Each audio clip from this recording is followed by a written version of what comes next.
Hey everybody, welcome to Get to Know Your Wedding Pro. My name is Reed with Best Made Videos. We are a wedding videography company based out of West Seattle, Washington. And today I'm really excited. I'm joined by a kind of pseudo past client, friend, and now a podcast guest. I think this one's going to be really fun. Mark Schaefer, he is a magician. He does tons of weddings, corporate events, live events. We met shooting one of his shows here in Seattle a couple months ago. Mark, thank you so much for coming on today. Why don't you introduce yourself and tell us who you are and what you do? Yeah, it's great. Thanks for letting me be here. Yeah, Mark Schaefer here in the Seattle area. Like you mentioned, I'm a magician. And want to kind of share the story of who I am and how I got into magic, and answer any questions you have about me as well. Yeah, and I'm really excited. I've always been a huge fan of magicians. I famously drug my wife down to Las Vegas last year to see Chris Angel at the Luxor before. Yeah, I didn't even know he was. I guess he's not at the Luxor anymore. I just found out. So I'm a huge fan. I've worked with magicians in the past, and I think it's an awesome addition to weddings and events and everything like that. So how did this all start? I mean, it's kind of not your typical career path. I mean, not that any wedding vendor is a typical career, but how did you get inspired? And take me back as far as you want to go. Yeah, sure. I get asked that question a lot. I was actually adopted, and I was on a family vacation to Pennsylvania, and I was visiting who I thought was my aunt and some cousins, and I walk in the door, and I meet a lot of new family members. But what I did not know is I was meeting my biological father that day and my grandfather. And I had known about them since I was a child because my name was changed when I was 5 years old. And I had a lot of questions. But not knowing who he was, Reed, he walked in and showed me a magic trick and broke the ice with me, right? That's how he introduced himself. And then he turned around and walked away. And I said, "Where did you go?" And he came back, and that was kind of the start of my relationship with him. But what got me into magic was experiencing that belief in magic, if you will, experiencing a magic trick in front of my eyes. So then, like many other children, I stayed a part of it for a while, and got a little magic set, got some tricks. I worked on presentation a lot, and kind of started doing things for friends and family in school.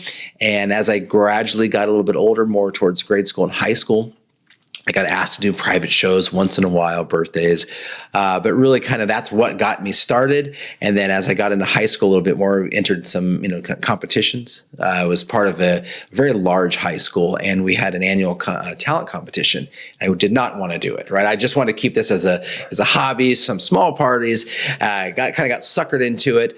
At that time, I had a big stage production show with doves and illusions and fire, and I got coerced into it, entered it, and I won. And so that's kind of what really made me start believing I could really, do this at a much bigger level. Was this something that, you had support from like family members and friends, or were you kind of out on an island kind of working on this? Yeah, it was, I had support of family and friends. They got tired of, hey, let me show you this, or let me try this, or did you see that? So much so you'd walk in the room and be like, oh no, you're not going to show me another magic trick, are you? So I got a lot of support. Where it became kind of interesting, I think you hear a lot of artists when you have that conversation with your parents and say, I really think that a major in biology and a minor in chemistry for doctor sounds great, but I think I really like this magic thing. So there was a bit of a turn there in maybe the support level, but I was never unencouraged to do it. And so that's what really pursued, my interest in saying, what level can I take this? And so, I would say I had support, but some nervousness during the college time. Yeah, because especially like in high school, it's tough to be out there like that, right? And really put yourself out there. Did you just kind of adapt to that, or is that something that's still hard? Or yeah, it's magic for me was something that helped me break the ice. Much like I learned from my dad, my parents and we moved a lot. And then when my parents were divorced, my mom and my other two brothers, we moved a tremendous amount of time. And what I found is a lot of people struggle, even in adults in life today, struggle with moving to a new area. How do I introduce myself and acclimate myself? With magic, it's fun, it's interesting, and it's unique. unique. So I had the ability to take something that I felt, even if I was maybe insecure or talking to new people or shy, believe it or not, Reed, I used to be very shy.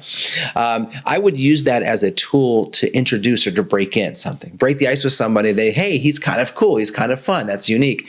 And so I used that a lot to create friends and relationships, even though I moved, 10 plus times as a child.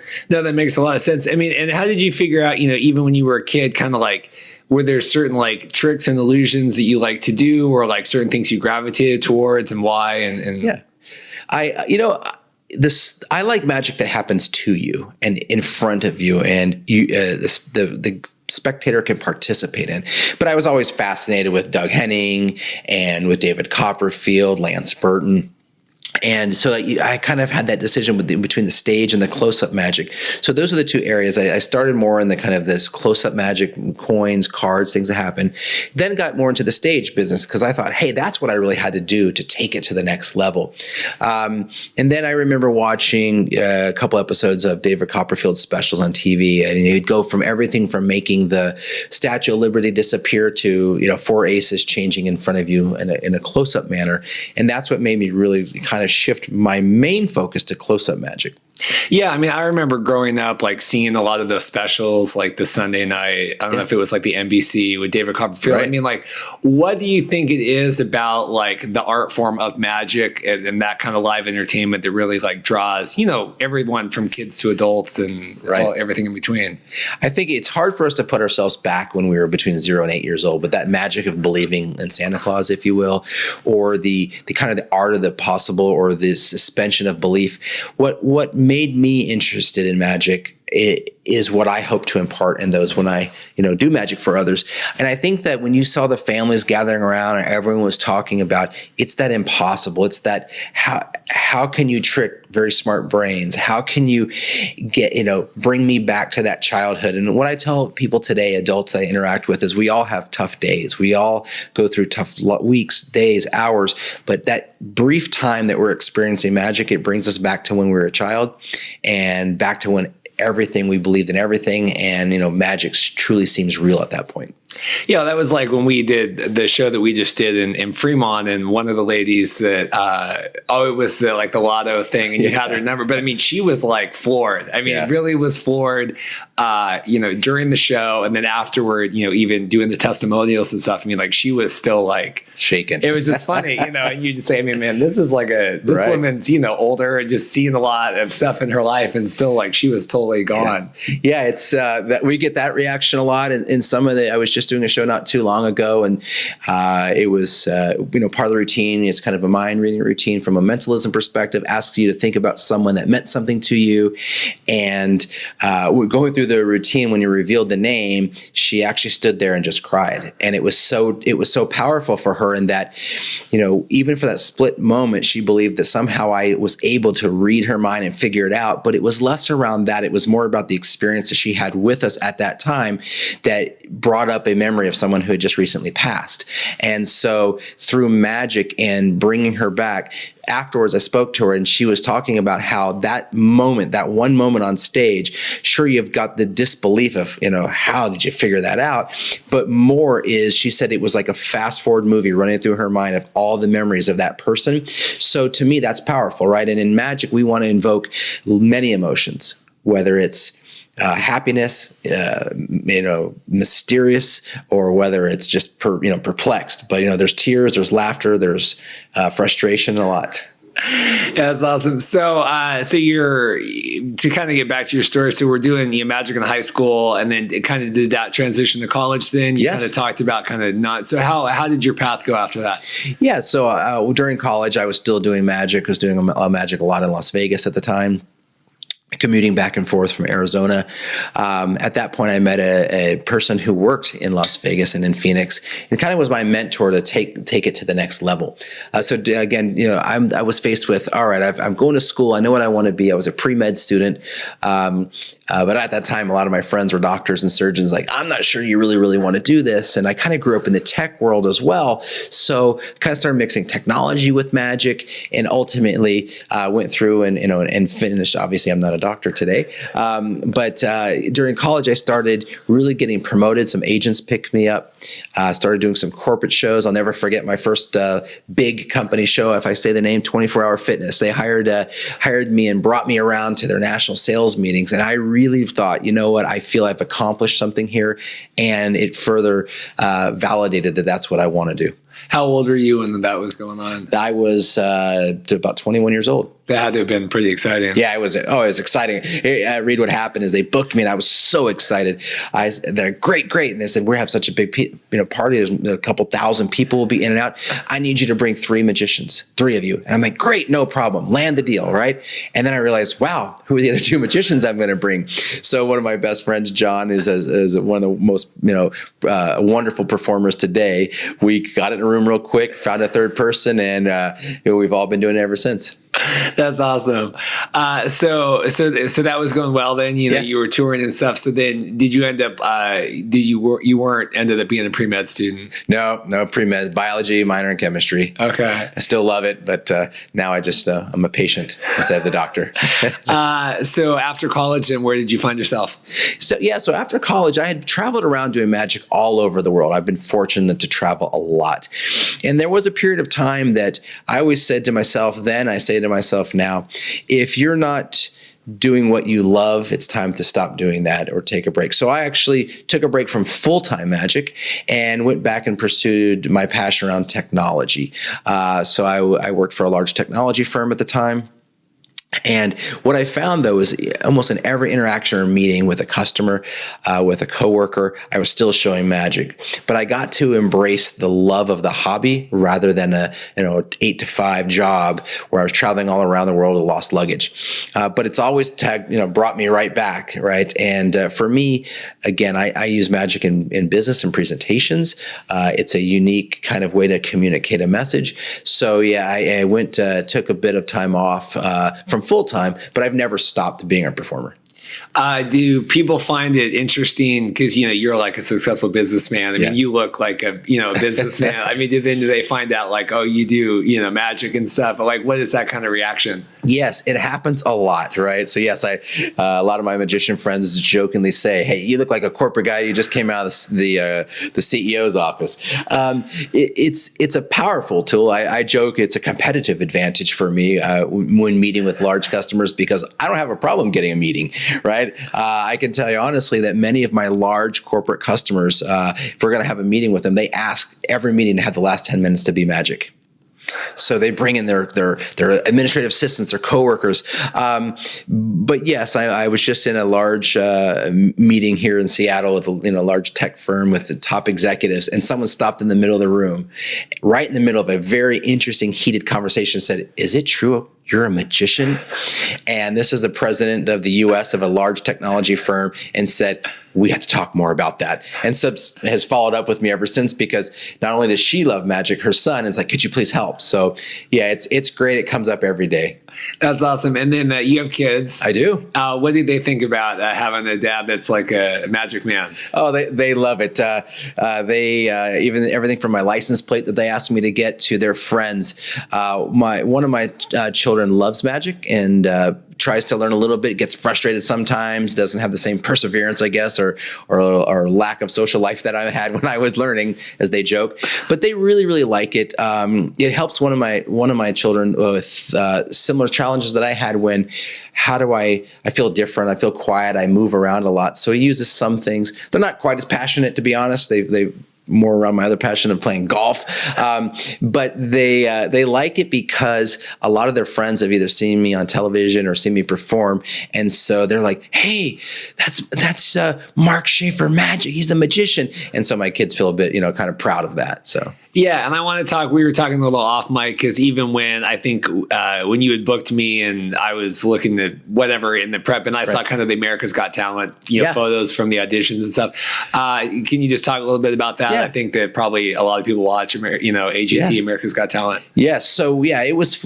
I was on America's Got Talent, not the the America's Got Talent champions, which is the last one, but the season before.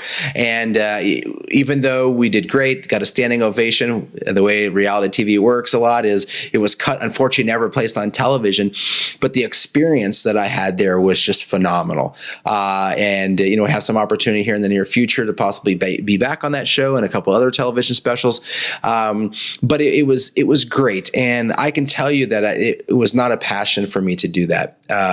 I feel good in magic, but what I was trying to do this was with my children to make sure that they understand that it's okay to try something big. Put yourself out there. Rejection is part of life. And if I made it, I was happy. If I didn't, I was just as happy.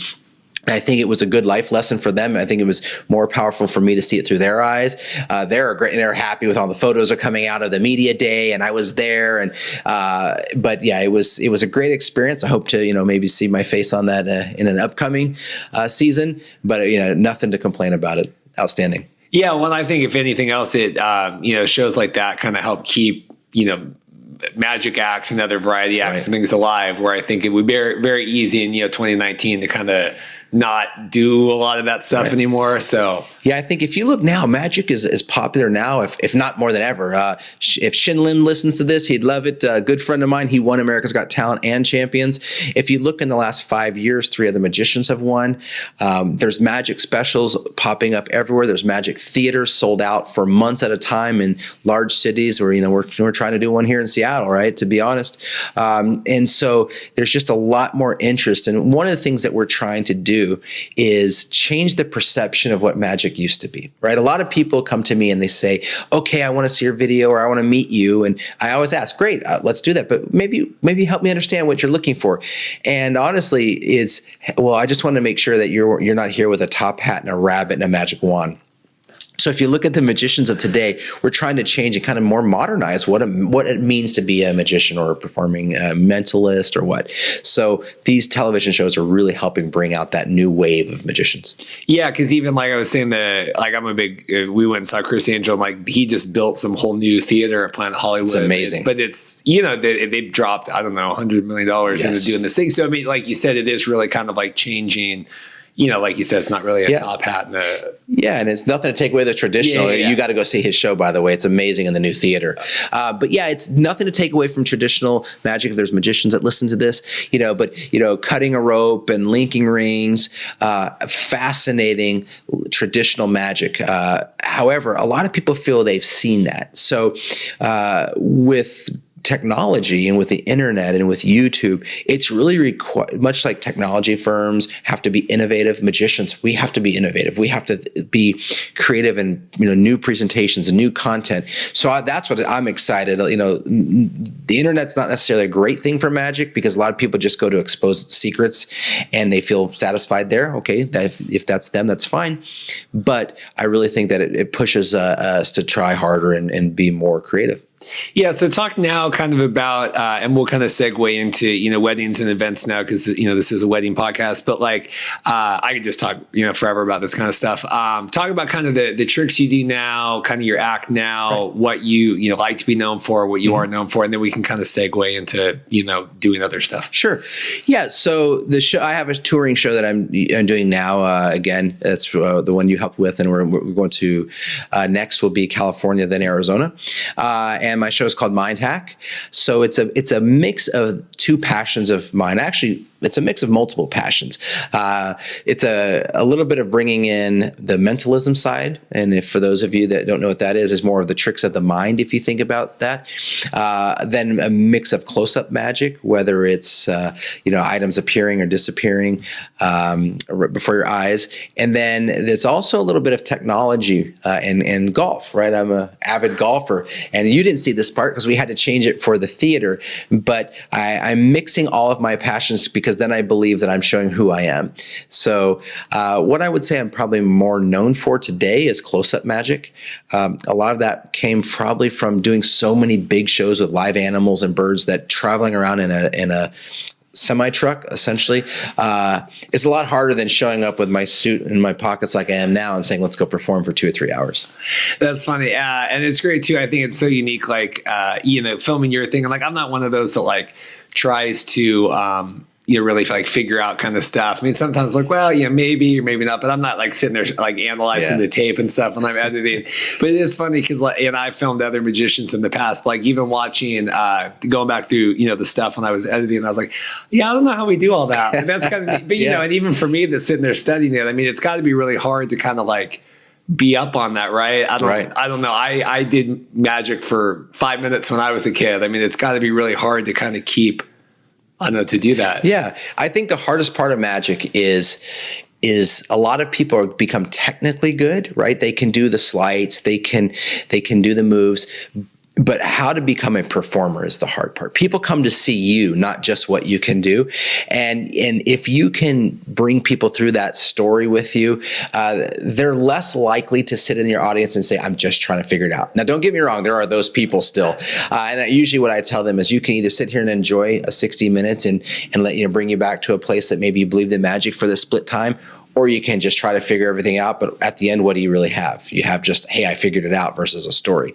But yeah, I would agree with you there. Yeah, because my wife is one of those, like, because I've taken, we watch AGT and I've taken her to like Chris Angel and she's like, oh, I don't like any of this. But then it'll be something and she's like, oh wow, like how'd they do that? Like, so she's like a closet fan. Like she doesn't want to admit it, but she gets impressed, Good. Yeah, and I think that's why as entertainers in my show, if you think the opening of my show is an interactive video, so it's getting you, kind of telling you who I am, what I do, why you should care, but it's kind of that quick trying to blow your mind. And I think that if you heard in the recording that you did in the show, most people in the crowd are like, whoa, so you catch their attention there. And then I do a little bit of a traditional close-up trick, but on stage. And then I go into some mentalism and back and forth. And then again, one of the things you didn't get to see because of the facility was I kind of have an illusion at the end. And I try to bring people through almost like a movie. There's a middle, there's a beginning, and there's an end. And I try to tap in a type of magic that I know might relate to at least more than one person in the room. Because some people don't like mentalism. It scares them. And some people, you take out a deck of cards and the first thing they say is, oh, I've seen that trick, even though there's millions of things that you could do. Yeah, and I mean, and tons of, crowd interaction, both on stage, off stage, right. People yell. But, I mean, obviously you feed off the audience too like that. Yeah, almost like a comedian or a musician, right? I mean, imagine if you're out there playing, you get no interaction, and yes, it makes for a tough night. Yeah, absolutely.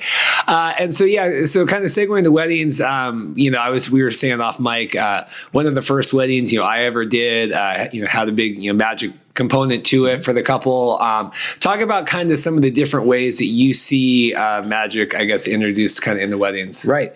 I would say the most common is we're asked to do strolling magic, close-up magic, interactive magic at the beginning as people are coming into the reception, right? You typically, not all weddings are the same. You've probably done a lot more than me.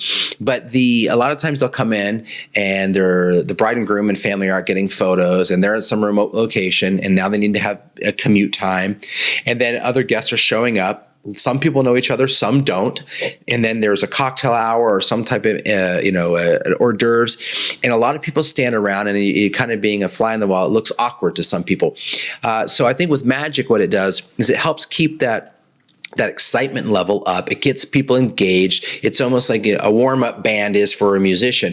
It keeps their energy level high, their engagement high. And also one of the best things it does is I bring people together. So if I'm walking and I see a group of 6 people and I can tell they don't really know each other, I bring them together. I bring into magic, get them involved, blow their minds, and then they start talking to each other. And now I've served kind of as a networking between them. And then lastly, some restaurant magicians would say it's the same thing. It reduces the perceived time of waiting around. If I'm busy, if my mind is occupied, I'm interacting with a magician, next thing you know, I feel like I just got there and now they're announcing the bride and groom coming in and we sit down and we have dinner. That's the majority of the bookings. The second would be many ask for a kind of a full stage. You were talking off mic with you and I is about, hey, there's a dinner and a show. We've done this multiple times, actually many times over the last many years. Our focus though is to make sure that the bride and groom are part of that. Of course, right? It's their special day. It's not my time to be on stage. So we will do that. at the request of the customer, but we want to make sure that, we cater the show. So it's never your stock corporate show. It's all about continuing to put the focus on them. But then, yes, sometimes you do the entry, you build up some excitement. Then the DJ announces, hey, we're having the magicians coming back at the end of the night. You've already created the awareness, and then you close off the end of their evening right before they dance the night away. Yeah, and we did one of those, and it was great. I mean, it worked out great that they had, like you said, kind of a right before the grand entrance, a little bit of banter with the audience, whatever, they come in, the magician does something with the groom. He looks like a rock star, impresses the wife, it ends up, and it is where, they're able, as the magician of the act, like you're able to entertain, but then also like really kind of draw that focus back to them. It's almost like an MC, right? You're an MC that has a fun skill in doing it, without a doubt. That's the only way to truly be successful in continuing to make their night. Because you want, at the end of the night, you want the guests walking away and remembering the wonderful wedding and that couple. And magic just becomes another vehicle to make that happen. And I've been part of couples from the very first proposal. The guy is proposing to his soon-to-be wife. She has no clue. They take hey, there just happens to be a magician here, and make a ring appear. And then follow that all the way back to the final time where you're right. The last wedding I did, we actually had the groom be part of it, and he was not aware that the bride was also part of it. So we had a great time doing that. Yeah, talk about the difference of, obviously being like on stage and then being that in it's still a big audience, but a little more intimate, obviously a lot more personal with it being the way. Talk about just kind of the difference of that. The difference of close-up being on stage? Well, just like how it is for you in performing like that. Okay, yeah. So in performing, I'm a people person, and you even joked, you're like, hey, don't you talk with your hands, don't hit the table. I like to interact with people because I've traveled all around the world, and everyone has amazing stories. So I feel that when I'm doing close-up magic with them, I'm much closer. We're interacting. There's ad lib, there's ad hoc conversations and jokes that just come about, right? And you get to make a lot of people, believe in magic, but also be the star. When you're on stage, you're still trying your best to do that, but you almost feel, as they would say, acting, it's like that fourth wall or so. I'm speaking to a crowd. It's a very scripted show with some ad hoc capabilities, but I'm interacting with one or two people, and they become the eyes and ears of the audience. So you kind of have to approach it differently. But to me, it's equally as fun. You can do certain things that you can't do in close-up magic, and you get to entertain a lot of people all at once, because, so many times a client will book you and they say, hey, we need you for an hour and a half, and you're walking around and so many people didn't get to see you. Right. Some of the best testimonials or emails I get afterwards is, my gosh, half the people are still talking to you 6 months later, and some people are bummed they didn't get to see you. At least with a show, you're kind of closing that loop there, where you're performing for everyone at once, and you get to make some people a star. Right. Some people love to get on stage. Some people are very nervous. Do you like being a part of like weddings like that? I mean, you get kind of caught up in the emotions of that and the love and kind of all that, or is it just another way to kind of interact with people for you? Oh, I definitely do. My wife and people would tell you I'm a sap. I can't remember like the last wedding. I probably didn't have a few tears about. But no, I think that it's a special day. I remember my special day. And I love being, it's a cliche term. It's like the magic of love, right? It is magical. And being able to take something that I love and mix it with, someone's, special day, and make their memory, even the slightest, most memorable again, it's absolutely something I love to do. What did you guys do for your wedding? Well, we our wedding was small. We had both been married before, so we took the opportunity to get married at our old boss's house. That's how we got introduced, and it was right on Lake Sammamish. And without it wouldn't be a wedding without, or a reception without magic. So I hired one of my best friends in the world, Eric Samuels out of Canada, came down. He was part of it, but he did his show for us, and it was a hit, right? I joked that, hey, do you remember I was there too? I would joke with my friends, like, Eric was great, but I was there too, right? All joking aside, but yeah, I mean, it wouldn't be the same. It's kind of a brand that I have, right, as far as entertainment, and I just think it makes any event that much more memorable. Yeah, I agree. We did last summer. We did it was like a joint 50th birthday. It was a husband wife.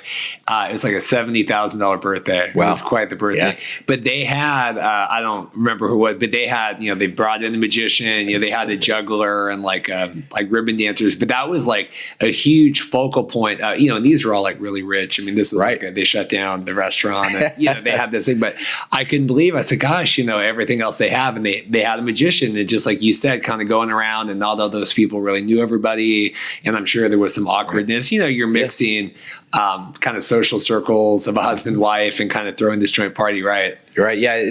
Every party has downtime, or every party has, ebbs and flows. And we could talk for hours about the various times I've been hired and why. But yeah, I think that, every single event that we have, whether it's a small house party in California, I had so many people that hired me for private events when I lived there, as well as here. But I had two particular people that for 5 straight years put me in a limo, paid me very well to come to their house on Christmas Day, because it was such a powerful thing to them, magic. And they loved magic, but their guests, they were also a very wealthy family in Laguna up on the beach. But it was interesting. I'm like, really, of all the things you just keep doing, it's magic. And they just said it's one of the number one things people talk about, time and time again. So constantly have to find new things to show the same people over and over.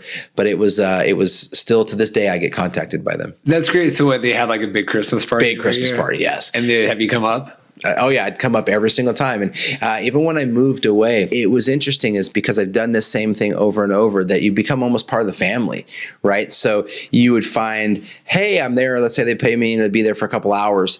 I would swear that after the hugs and the kisses and the welcomes and how have you been? I haven't seen you in a while. 40 minutes passes and they're just part of it. So to them, much like some people have rituals for the holidays, their ritual was to have magic be presented for everyone, young and old. And it wasn't just to, hey, entertain the kids. It was more engaging with the adults. So, that's so funny. Yeah. I can't. That would be must be nice to be a kid in that family, right? Oh yeah. How do you kind of figure out new tricks and ideas and kind of keep it fresh, even for you? I mean, like you said, now you work and do this, but how do you kind of keep it fresh and keep going? In magic, a lot of routines or ideas can build off of one another. Obviously, in today's technology world, we're inundated, if we would like to be, with looking at other magicians. And, you can, instead of going into brick and mortar shops, which is a total, heartbreaker for me that they're going away for the most part, everything's online. Because I remember I worked in a magic shop, and being able to sit there and read books and jam with other magicians was something that really, really set apart the lack of the personal experience that we buy online. But I digress. Just talking to other magicians, I have some friends, share some ideas. Sometimes you come up with things by complete accident, right? One of the routines I did in the show that you saw came out of complete accident of another routine not going well. And so you're like, wow, this part of this routine A works great with this part of routine B. Put them together. Let's see if I have something. If you remember the whole goldfish routine, that was 2 separate things that came together. Yeah, which was awesome. Yeah. That's funny. I was going to ask, over the years, there had to have been like things that maybe didn't go right to plan, and I don't know if you have any funny stories that off the top of your head, or. Oh, I have a lot. I mean, in magic, we have something that's called, we have to be ready for something that's called an out if something doesn't go wrong. So you would probably, if you were a magician watching a lot, you would realize, oh, he messed up, but you might not know as a non-magician. But, funny things that have gone wrong. Let's see. Yes. So I was doing the goldfish routine that you saw once. And right when I went to make the big reveal, I don't want to say it here in case you haven't seen my show, the person decides to drop the glass. So it was very anticlimactic there, because now we have cleanup on aisle 6. And the best part of the routine I was waiting for all night is there. When I was a dove magician, I had a couple routines where you produce a dove in multiple ways. I used like 6 or 8 of them in my show, and they were trained to fly back. I spent countless hours in my house training these birds to fly back. And I was in one of my largest venues, and I produced the bird that I need to fly back to me. And then that bird, I was going to vanish that bird. Well, the bird proceeded to fly around the audience a bunch of times and land on 4 or 5 people. And it was so funny because I'm on stage feeling like, oh my gosh, but the audience is in stitches just laughing. And then lastly, talk about where something didn't go right, but it turned into a miracle for me. I was opening for a movie called Lord of Illusions in LA at the Mann's Chinese Theater. And I was the hired magician, one of a couple, to do the celebrity movie opening. So there's all the A-list celebs are there. And I'm doing magic, and it's just going great. I'm meeting David Hasselhoffs of the world and the Baywatch crew and the 90210 crew. I mean, if we're kind of dating ourselves back then. But this is it's part of my signature in my emails today is Penn Jillette from Penn and Teller was just heckling the heck out of me. And I didn't understand why. And what happened is the audience turned on him. They're like, no, because we're having a great time. I was working on some really strong material. And he stood up, and if you haven't met him or seen him, he's a big, tall guy, like 6'4" or taller, as your height or taller. And he says, if you're so good, magic boy, stick my card on the ceiling. Well, card on the ceiling is a traditional magic trick. Well, I looked up, and the ceiling's a good 80 feet in the air. So making lemons from lemonade. I'm like, if I can do that, you'll stop heckling me. You'll be quiet. Let me enjoy. He's absolutely. So I gave it all I got, threw it up there. Not only did it stick on the ceiling, it stuck on the one beam that was there, and the entire Mann's Chinese Theater went absolutely nutty. So again, I kind of took the heckling side of what comes with us, and turned it into a memorable line, which I got a line from him now that I use as a quote that says, "I have no idea how you did that." That's awesome.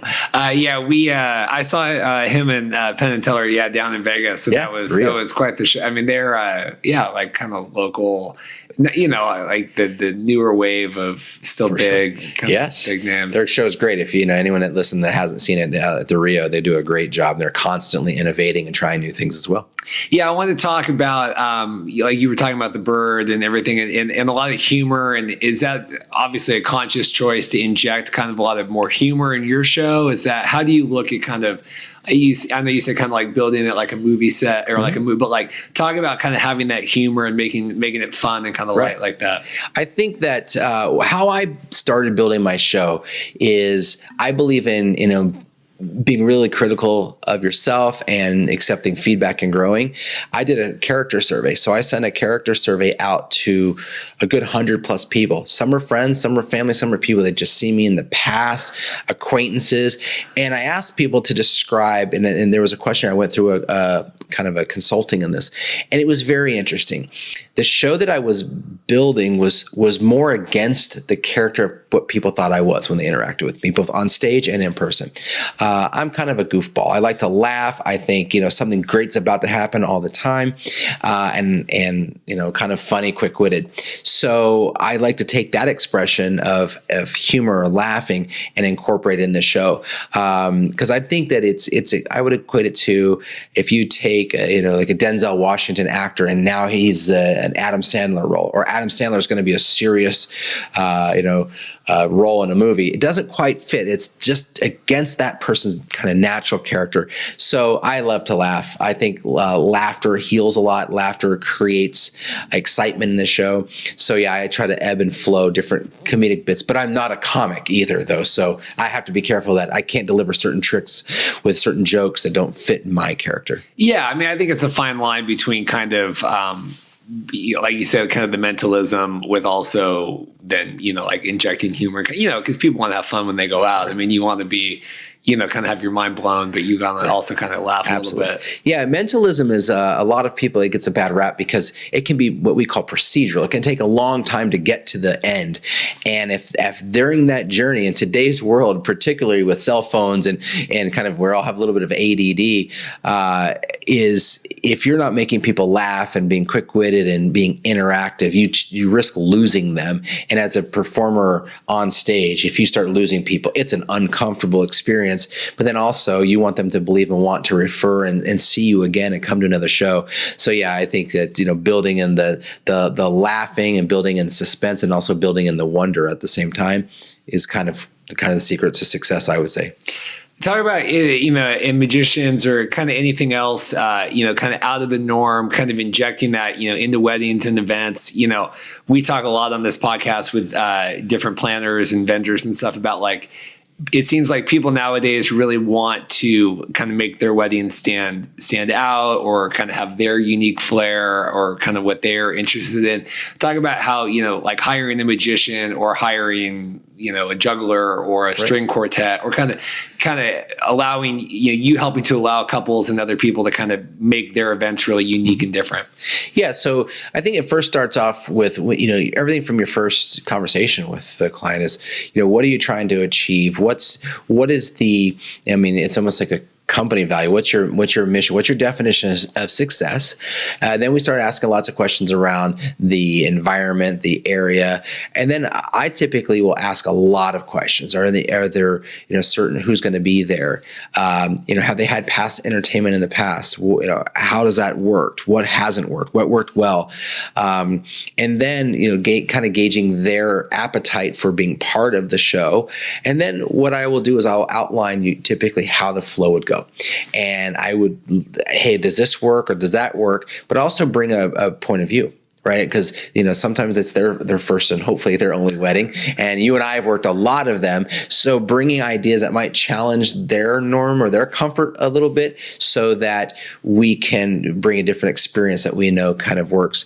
But I think that making sure that you have, if particularly a magician or a juggler, anyone, making sure that you really insert them in the right timeline of your event. For instance, we're doing magic while people are eating is not a recipe for success, right? Hey, we all know when that waiter comes by, hi, sir, how was your first bite? Real good. Rather, magic is interactive. So if all of a sudden I'm trying to interact with you, now bringing that suspense is now a inconvenience to you. Same with when you're on stage. Just a bunch of everyone's down eating and clinking their forks and knives. You want full interaction with the audience. So we help customers walk through the kind of the pitfalls of when to do and when not to. What is you talked to me about the really cool show at the opening for the movie. What was your favorite performance you've ever had? And it could be just because of the venue, could be because of the audience, could be because of something else. I have a lot of favorites, but I would have to say probably one that's still in the top of my mind is the very first time I actually, as a true entertainer, got to perform for my dad. He wasn't a big part of my life. Like I said, I did meet him and I got to show giving back, right? I got to show something, he always, I think, struggled with not being part of my life and not being able to teach me how to be a young man and all of that. But he always questioned, did he ever really impart anything to me? So being able to do that performance where he got to experience that was great. Maybe next to that, from a memorable perspective, is a lot of the public shows that I do now. I donate 100% of it to charity. So I love doing a show where I give back to something, and so.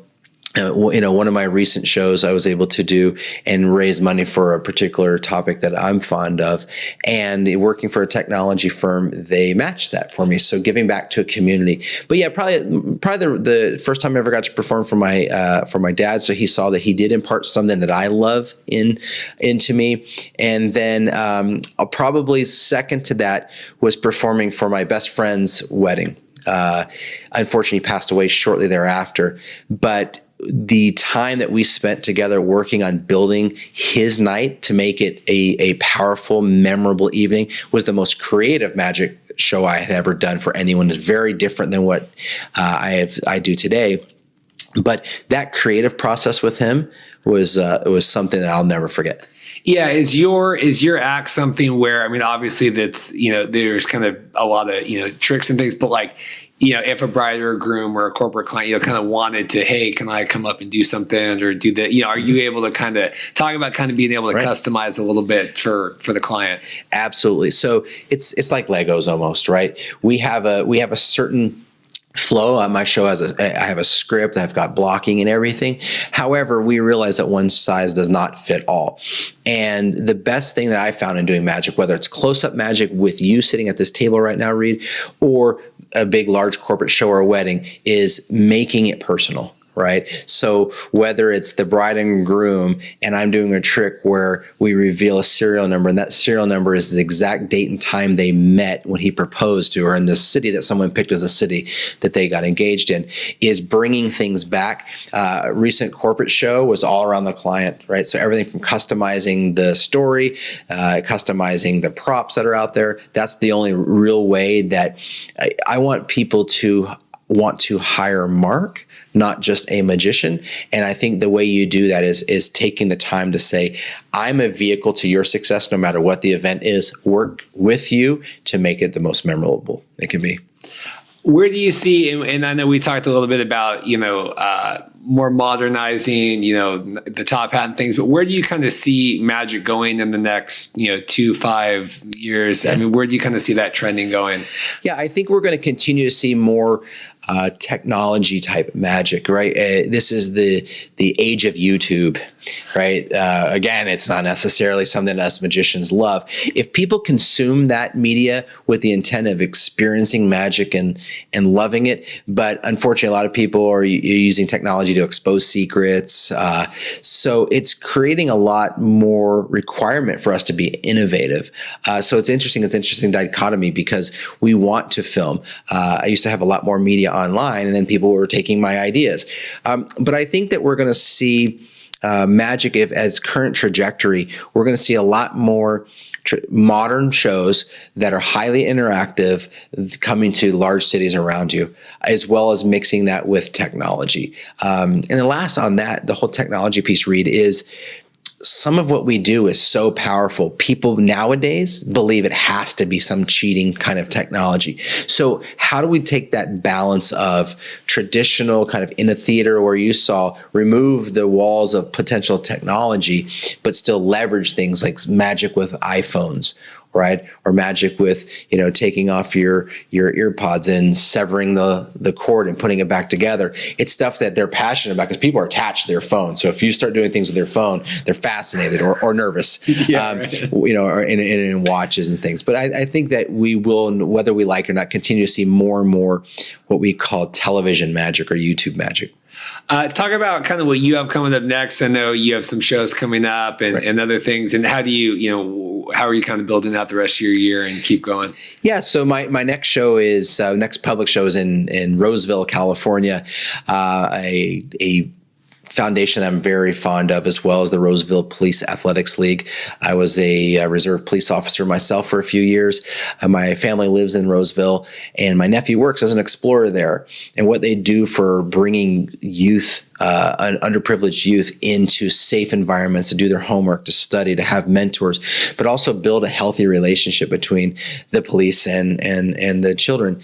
And it's sponsored 100% and run by police and their families off hours. So it's a great charity. I have a big theater out there, about 550 seats. We're looking really forward to debuting a couple large effects there. And then I take that and I'm coming back to Seattle to do another show with a large golf organization out here. And then, you asked me earlier around interacting with other people. I was a consultant for a Seattle band here that's releasing a new music video and song. So on I think the 27th, the 28th, there's a public show here that I'll be doing as well. And then a few remote sites like Arizona. Bosque Brewery is a local company here that we're partnering to do a charity event, hopefully for a local charity for supporting battered women and their children to come back into their feet, get jobs. So it really just, I'm kind of chasing the areas that I believe in and can support. Perfect. Yeah. And I just having you on, I think it's cool, just to kind of, pick your brain about magic and events and things. But I think like we were talking, if having someone like you on that's more of a unique vendor can how people think about that, whether Right. it's, couples or, planners, and thinking like, Right. well, what are some like kind of out of the norm? Because I'll tell you, as a videographer, photographer, even as a guest at the wedding, like, having different things is always That's key, great. yeah. You know. I would say I would agree. Obviously, I'm biased. I'm a magician, so but most of the feedback I get, I mean, I'm over 40 now. I've been doing this for a long time, and I've only ever had one person in my life that I've interacted with that didn't like magic, and it was because they were so strong they thought I was like a witch. I'll never forget that day. That could go on the top of one of your funniest moments because I was floored. But yes, you're right, and most weddings, not all have videographers. They have DJs. So people go in there. Hey, I'm gonna dance. There's gonna be a DJ. There's gonna be food. There's gonna be drink. But if I think about taking magic as a way to even elevate it even more, create a unique experience that people will talk about, because you can have face painters. I see a lot as well that leave a memory when you leave. But magic is, people will still come and talk about it years later. I mean, the last show I did, the last private show I did, someone just contacted me and said, "Oh my God, I still can't figure out how you got that card in my shoe." And so it just creates additional memories on top of the event. And I will say, and just to kind of reiterate what you've said about bring magicians on, but I think sometimes there might be a perception of like, oh, magician at a wedding, like, I don't know about that. Or like, how is that going to go? Is that going to be hokey? Is that going to be, I'll tell you, all the weddings that I've done that have had magicians, Sorrento Hotel, Bell Harbor, like I said, the restaurant we shut, an Ethan Stoll restaurant, they paid $70,000 to shut down. I mean, these were not light affair, Right. obviously you can have light affair, but I'm saying that like, you can bring in a magician to really help elevate without it feeling like it's a, like necessarily like your Uncle Bob in the house. Yeah. And what I would say to that, I 100% agree. A lot of times people will call me and, hey, I've been calling around and I've spoken to a few people and, you're not the cheapest person. What I would say is no matter what your artist is that you're looking at, is interview them and talk to them and get references if you need to, because you're right. There are some people that are earlier in career in any job. And so if you have someone that's not experienced in 100% making that day special, they've cut their teeth on making mistakes and learning the hard way, you can end up with that situation. Every once in a while, I will approach an organization or maybe an event planner. There's an event planner I work with in Southern California that had a experience like you just mentioned, and they will not refer a magician again because of that. So again, it's ensuring you've got the right person lined up that meets what your expectations are for the event. Otherwise, it's a tough sell. Perfect. If people want to learn more about you and your unique, brand of magic and more about you and your personality, where would you have them go and check out? I'm on all the platforms, Mark Schaefer Magic. It's SCHAEFER. There's a lot of ways to spell that. So Instagram, Facebook, my website, soon to be YouTube. Will be releasing some more video content and starting as early as this weekend. So I'd love to have people come out. Any of the public shows, I post them on my website. Again, on all public shows, support a charity. So if there's something near and dear to your heart that you want to come out, have fun, talk to me after the show. For those of you that might be interested in magic, in the last show you were there, I had a student there, but I get asked all the time, hey, can you teach something? Because I think everyone that can learn a magic trick, it's relative to either you're the life of the party or it's a way to break the ice or something even in a business meeting. Perfect. Well, thank you again so much Thank you for entertaining all my questions and my random inquiries about the world of magic. Thanks again for listening. This has been another episode of Get to Know Your Wedding Pro. Check back next week for another wedding vendor interview. Thanks so much. Thank you.